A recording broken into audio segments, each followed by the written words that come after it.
On today's live daily news, the San Angelo Independent School District made headlines. The suspect in the Peasant Village fatal crash is back in the news, and a quick look at this weekend's weather. Plus, the COVER1 crew continues their tour across the Concho Valley with Wallhawks defensive coordinator Craig Slaughter. All this and more. I'm Yantis Green, and this is Live.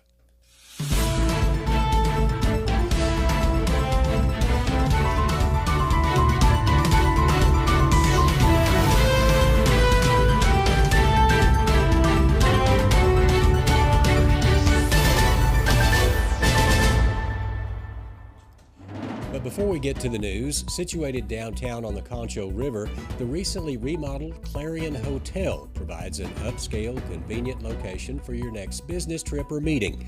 All the rooms are upgraded for your maximum comfort. The Clarion has a full-service restaurant and bar and serves a hearty hot breakfast every morning.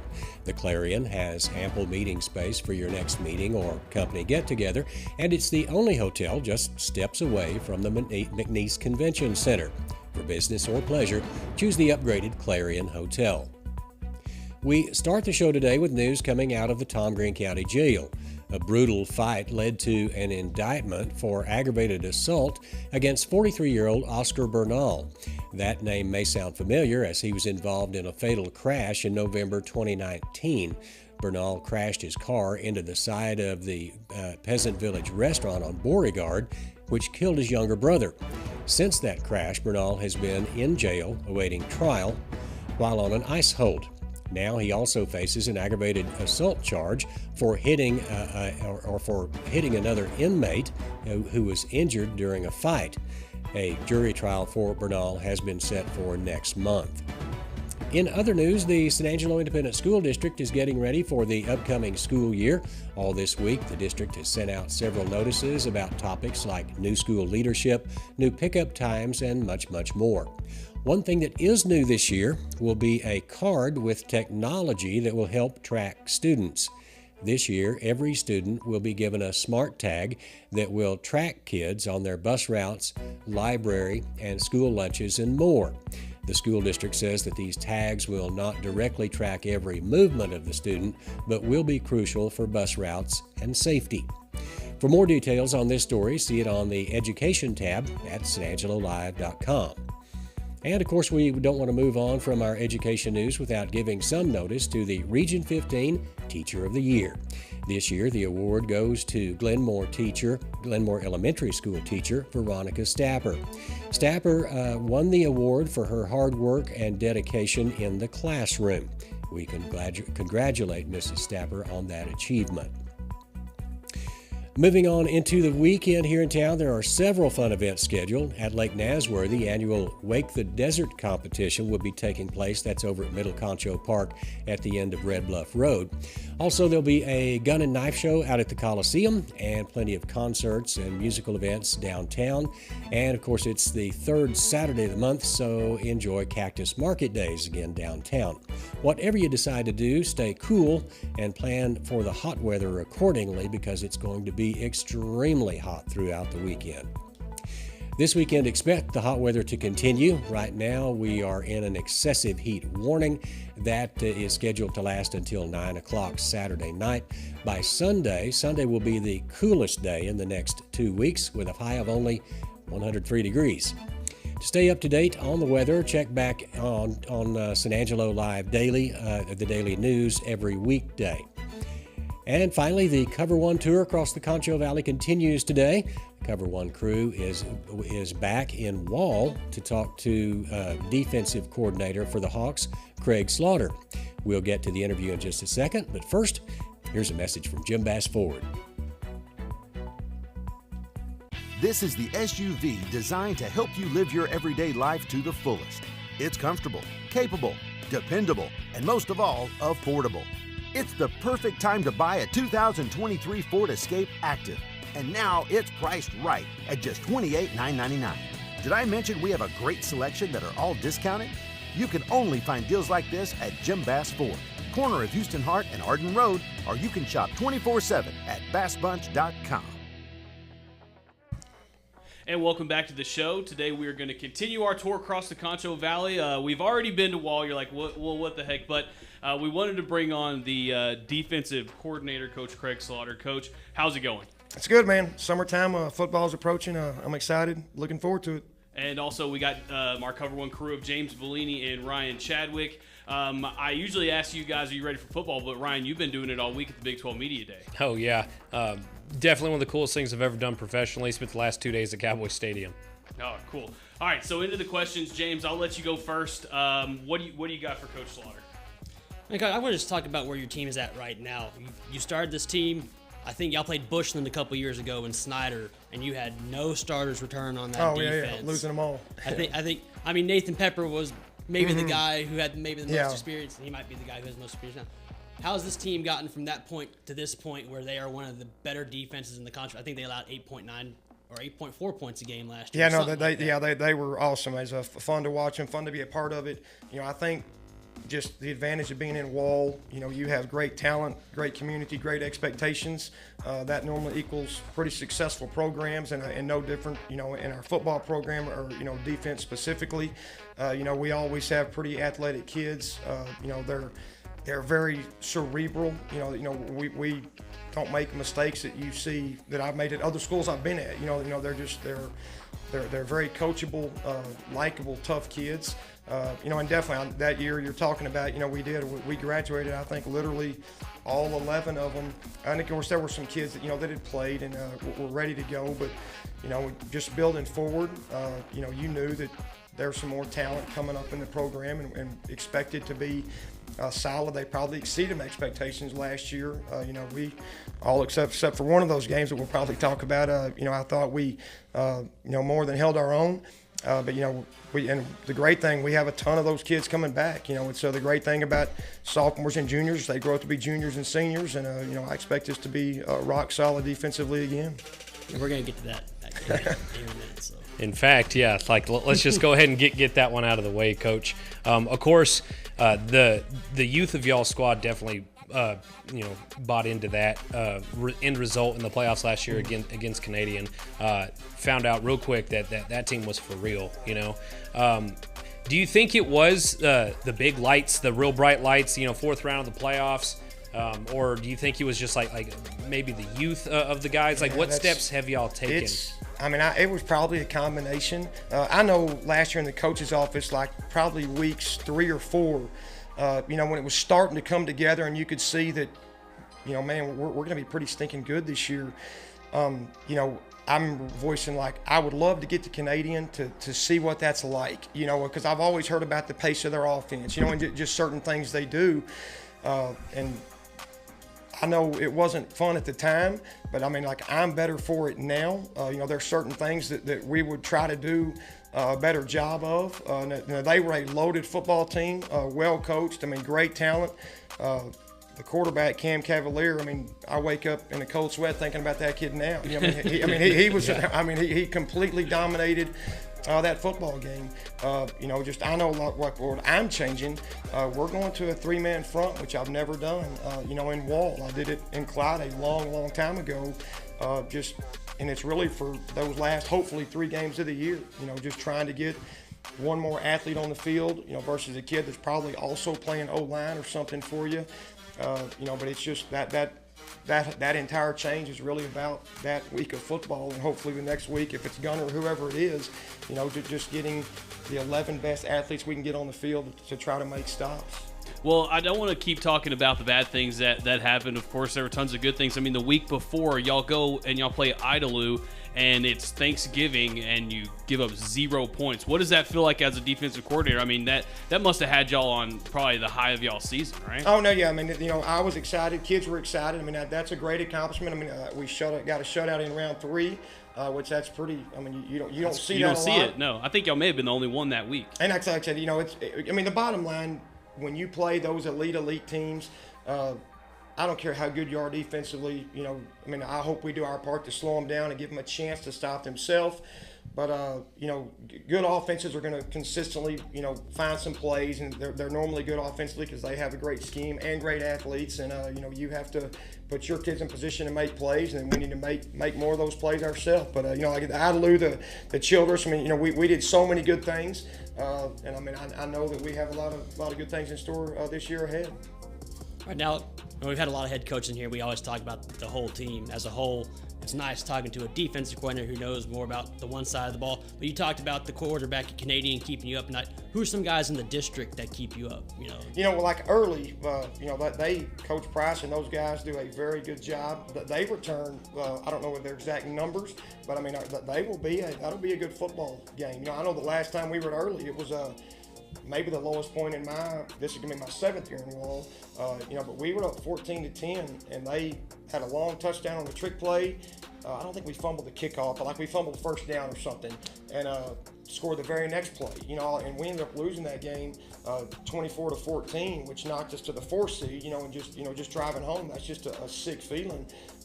Early will be a very good. They're a better program, I think, than people realize. I know Coach Lane and his guys at Ballinger. When you're coming in really late, he's going to build that program.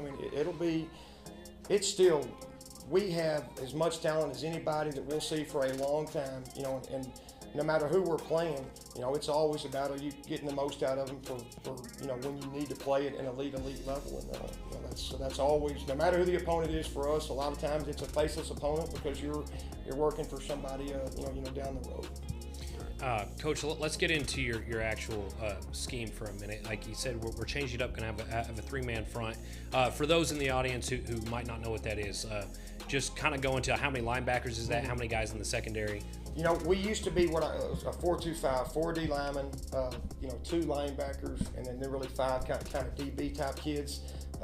This year we're going 3 D linemen, 3 linebackers, and then still with those 5 DBs. We have some really great talent, some really great speed, and when you just look at the Canadian game, which I've watched 100 times, one of those interior D linemen, kids they make you play in space so good. They play so fast. The ball is literally sideline to sideline. We're just literally putting another athlete on the field, and again, we have a plethora of really good football players. There's going to be some unhappy people thinking their kid deserves more time. That's good and bad. It's in Wall, there's competition to get on the field. There's competition to get reps. But it's really just putting another linebacker on the field and taking off a D lineman. I wanted to keep the back secondary very similar. We've been successful out. You don't want to scrap it all and tear it up and we're going over. So we tried to keep the back end as consistent as we could, but there's definitely going to be some changes just when you're talking run fits and just the initial alignment stuff. That's going to be different. And Coach, to have this scheme, you got to have the players to do it. So let's talk about that for a little bit. Of course, you have Brylan White, who was our defensive MVP in COVER1, but there's going to be some more cats out there. So let's talk about your defensive players. Who's going to be leading the team this year? Brylan is going to be an absolute offensive mismatch, I hope. He is, or not I hope, I know he is. He's going to be another year stronger. Just the kid puts in the work. We return Will Shear at linebacker, Logan Thomas at linebacker / he'll move around some. Will Shear's coming back, Briggs Jones. We're bringing back, golly, I feel terrible if I forgot a kid's name right there, I'm sorry. But there's tons of kids either in the program or on the way. Ethan Mikowicz is a kid that if you don't know him, you will. Just has worked like a dog and looks really good. Some of those kids change so much from the time they're 14 to 16, or 15 to 17, and so many of ours thankfully put in great work, and that there's going to be some monsters, and there's going to be a lot of them. It's not just going to be one of them, which is a great situation for us. That's what I was about to just you said. Forgive me if I forgot one. There's probably 20 of them. Matt Steen. It is. There's some that were waiting in the wings on our JV. And some of our kids, that they may play on Friday nights for some people. But we have enough talent that in Wall, you kind of wait your chance to go get a chance to prove yourself. And there's some hungry dudes ready for their opportunity. Now I kind of want to talk about back to the scheme. did Coach Guy kind of mentioning maybe like a lack of size, did that kind of influence changing your scheme? It's funny. Nearly any coach you talk to in the area, golly, everybody just need an O-lineman. Well, and we have, definitely some coming, but it's, you worry about, okay, we need a huge stop right here. Well, those three dudes, just helped us get 3 first downs or score a touchdown or whatever. So we're trying to, it's not, if you're an offensive lineman, you won't play defense, but we were trying to take away as much of that conflict as we can. And again, there's a spot or two that we're looking for some kids to step up that'll, that somebody will get a chance to surprise. But, it's really just, if you're a big-time offensive lineman, we're trying to get where we can get a stop without you, every time on defense. And you kind of have to out at Wall, because the offense that you guys run, the triple option heavy run, it's basically a run every play. Those boys are, grinding. Oh, yeah, three yards at a time, so they got to get a break too. Yeah, those dudes are putting in work. The glory of calling defense in Wall is, man, the clock's always running. It's a shorter game, and we normally do a great job of making first downs, keeping people off the field. So, when we take the field, it's normally a pretty rested football team, and they're ready to go get it done. And Coach, part of that is like one of these guys to step up is obviously going to be a result of y'all's offseason strength and conditioning program. Who on that roster is really putting in the work this offseason? Who's made the biggest gains, and who's just one of the real monsters on that team? Like some kids I think that have been working like a dog waiting for their chance. Thomas Leonis, Grayson Wiggins, Chandler Wilde. And in Wall, again, so many of them, have done a great job. But those are kids I think that are looking for an opportunity to do more, and they're about to get that chance to do more. You'll see some of those baseball kids. Kellen Oliver, I think is going to factor in somewhere. That again that maybe didn't play varsity football last year, but they've succeeded at something at the varsity level, and they're ready for their chance to go get after it.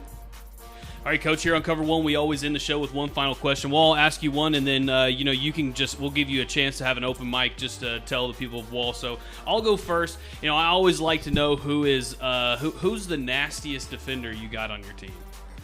Man, the nastiest defender, it's probably Brylan or Logan. Just they're big enough. If I didn't say them, they'd probably want to get after me. But they're just just a couple of monsters. That they're your 6'1", 6'2", 6'3", just physically imposing. They're the kids you send off the bus first. That the other team gets a look at and like, oh my God, that's what Wall looks like. But then you send the rest of them later. But those are a couple of nasty dogs right there. All right, Coach. I kind of asked this question all the time. You've obviously been other places, but Wall, what has Wall meant to you as an individual? The community out there, and what have you learned about yourself while being out there at Wall? Man, Wall is it's a great community. I married a Wall Hawk in 1996 or 1998. Actually, we had 25 years just the other day, so I should have known that. But so I've always known. Just some of those families, those family names you always see. Me and Coach Guy grew up together. He's a couple years older than me. We both played for my dad at Winters. And over the years, we had scrimmaged and played each other. And me and my wife, we have one little girl. She's going to be a junior. And the plan was always, if a chance opened up, we were interested in letting her, finish at Wall. Again, great school. A few years ago, when he called, it was like, hey, we just had one open up. I didn't really probably understand how awesome Wall was till I got there. Again, the community, the people, just top notch. We have a healthy expectation. But what I love about it is if we don't play as good, like I'm sure there were some people upset after the Canadian game at me. I was. But I know they're also upset. They think their kid probably could have played better. And I think a lot of places it's not like that. What I've learned about me probably, man, when I came here, I was really worried. Can I help Wall? Can I make them, better? Because they had great coaches before me, and they'll have great coaches, after me. Just that talent out there, and that, the culture they have. It's great to be a part of. Like I said, it's a great side to be on. That's one thing I have personally. I have a lot of respect for, just for you coming in and. What you did obviously a couple years ago, building that whole defense. That takes a lot of work and I don't think people understand how much work goes into. I appreciate it. It's great talent, great community, and that equals pretty good program, a great program. And Coach, you're also the head track coach out at Wall. And with that, like, I was a skill position guy, ran track as well.